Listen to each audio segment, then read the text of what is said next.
Bring Her Back is a supernatural horror film where we follow a teenager named Andy. He keeps a watchful eye over his blind stepsister Piper. After losing their dad, they go through foster care and land in the care of a woman named Laura. Things seem ominous with Laura's strange behavior seeming malicious and her other child, Oliver, seeming like he's dead inside, all of which leaves Andy increasingly concerned for his sister's safety.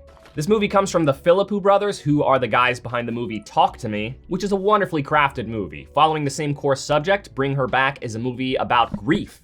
But in this movie's case, it's actually more about trauma. It's about the ways we grieve and the lasting effects that trauma can have on a person. The movie sheds light on the strange ways people cope with loss, often beyond our recognition or better judgment. This movie is more about the trauma than it is the grief, because the source of trauma isn't just from grief. That is the big thing that is driving this movie, but in some ways it also comes from neglect and abuse. The movie also seems like it is putting the lens on some of the issues with the foster care system.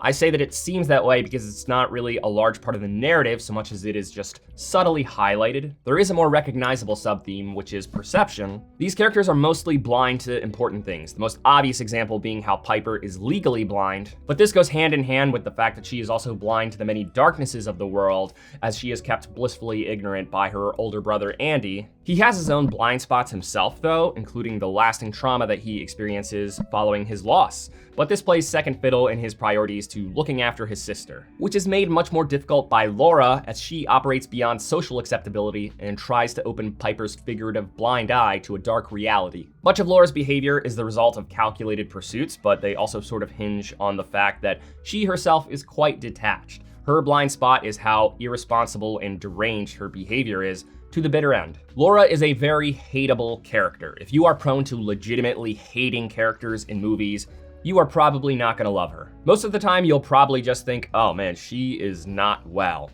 But there are a few times that you will probably ball up your fist and think, oh, you motherfucker. So this movie is very well crafted. There are a lot of seeds planted in the first act that set up the important plot details in the second half. There's a lot of showing rather than telling. There are a lot of little things that you'll want to remember because most of them have payoff. You will initially think, wonder what she's doing that for, which of course leads to a point later in the movie where you think, oh, right, that's interesting. There's also some interesting play with the cinematography. There are a lot of shots that will start with a subject or thing out of focus and then slowly bring it into focus for dramatic effect. The Philippou brothers brought in the same cinematographer from Talk to Me, so they used some of the same dramatic camera techniques to enhance the disturbing elements in the movie. Much like Talk to Me, the nature of the supernatural beings at play is not thoroughly explained. You do eventually come to get a sense of what is going on in the movie and what needs to happen, but you'll never come to understand the hows and whys of the supernatural lore,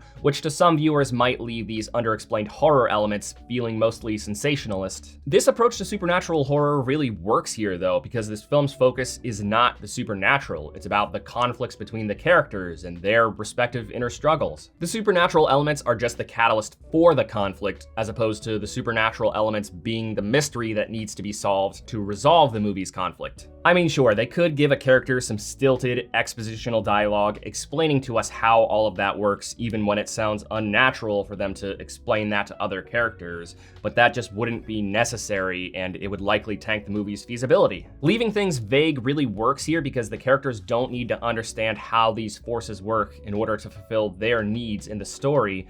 Therefore, we don't need to fully understand them either. As for other horror elements, there is a bit of gore that might test how squeamish you are, even for those of you who are seasoned horror film fans. As much as I like to think that I have a pretty high tolerance for gore in movies, there was a scene about halfway through that I found pretty hard to watch. It got a pretty large audible reaction from the whole theater. It eventually veers into body horror territory with how messed up a certain character looks, and that imagery made for some of the movie's most memorable parts. That's when it really starts to successfully culminate as a horror film. The movie does not have cheap jump scares so much as it has shocking moments that will make you physically recoil. Like, there were a few moments that literally left me covering my mouth like The shock value comes from the actual intensity of the thing that's happening, as opposed to just cutting to a scary looking thing when you least expect it. Despite being a pretty dark story, there's actually a bit of humor sprinkled over the first half of the movie, but none of it feels forced. It feels pretty natural. It mostly comes from Laura because of how strange she seems at first, but as the movie progresses, she becomes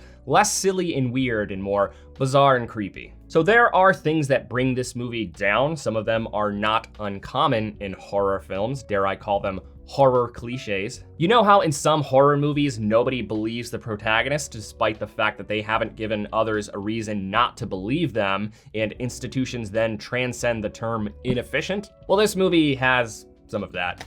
There are also moments that will drive you absolutely mad with how ineffective characters are at communicating crucial details, especially to the wrong people. There's one scene where, rather than a character talking to the cops and having the proper information of who to contact right in front of them, they settle for talking to a social worker. There's also that very hard to watch scene that I mentioned earlier that you would think would also last in the mind of the character who witnessed it.